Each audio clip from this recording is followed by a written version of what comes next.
Honourable member for McMahon. Mr Deputy Speaker, this week, perhaps more than any other week of this government, we've seen their priorities for all to see. We've seen a government introduce a scheme so anachronistic that not even John Winston Howard thought it was a good idea, and he's distanced himself from it.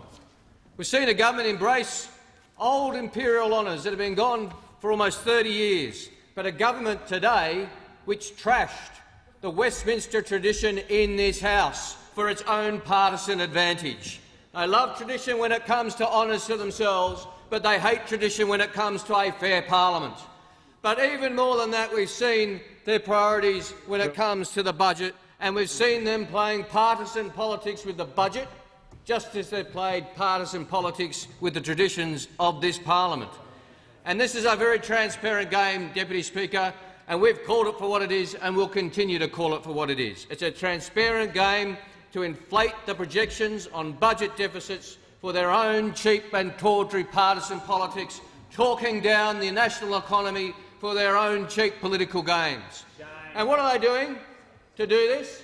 Well, we've seen it on display in the House this week. We had the Treasurer's mid-year economic forecast, beating his chest, huffing and puffing like he so loves to do, big numbers on budget deficits.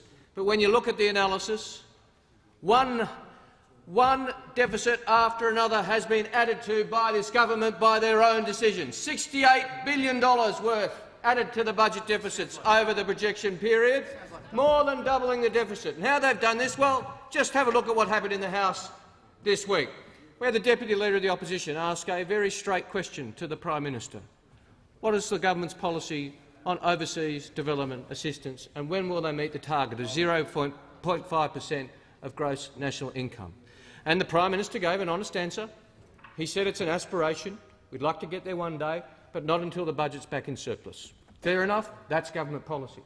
But what does the government's budget document say? What does their mid-year economic forecast say? In black and white, very clearly, that target will be met at the cost of billions of dollars in 2017-18. And it's not even government policy. Now, why would that be the case, Mr Deputy Speaker? Why would the government, why would the Treasurer, this is the Treasurer's document, his name on it, why would the Treasurer have that written into the mid-year economic forecast when it does not represent the government's position to inflate the deficit by billions of dollars? And we've also had the Treasurer fail at the dispatch box to defend his projections on company profits, growing at 9% per annum, but he cut the projections to a quarter of their long-run average to try and reduce the projections of government revenue and make the deficits bigger. And we've seen the $9 billion transfer to the Reserve Bank of Australia, not asked for, not requested, but gifted by this Treasurer to inflate the budget deficit, and then in the hope of getting dividends from the Reserve Bank in future years. That is the lengths that this Treasurer will go to. This is not a Treasury position. It's not a Department of Finance position. These are all decisions of the Treasurer of Australia. And we've seen him even change the methodology for forecasting unemployment. The same methodology that applied when I was Treasurer, it applied when the member for Lilley was Treasurer, it applied when Peter Costello was Treasurer. But oh no, that's not good enough for this Treasurer. He had to change it in order to inflate the budget deficit yet again. $68 billion added to the budget deficits by changes in economic assumptions and by spending decisions by the Treasurer of Australia. Now, why would they do this? What game are they playing? Well, it's very clear, Deputy Speaker, what they're doing here. They are inflating the budget deficits for two reasons.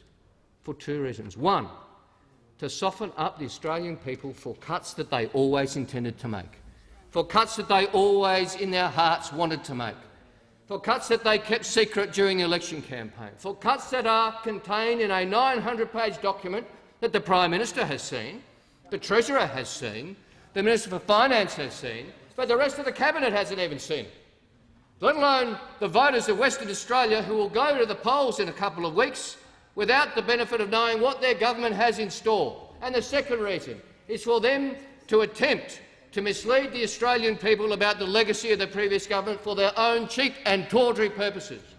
Well, I give credit to Peter Costello for introducing the Charter of Budget Honesty, and that means this game is false, because the days of a Treasurer playing this game are gone. The state of the budget inherited by this government was in the pre-election economic forecast, and anything the Treasurer has done since are his tawdry games.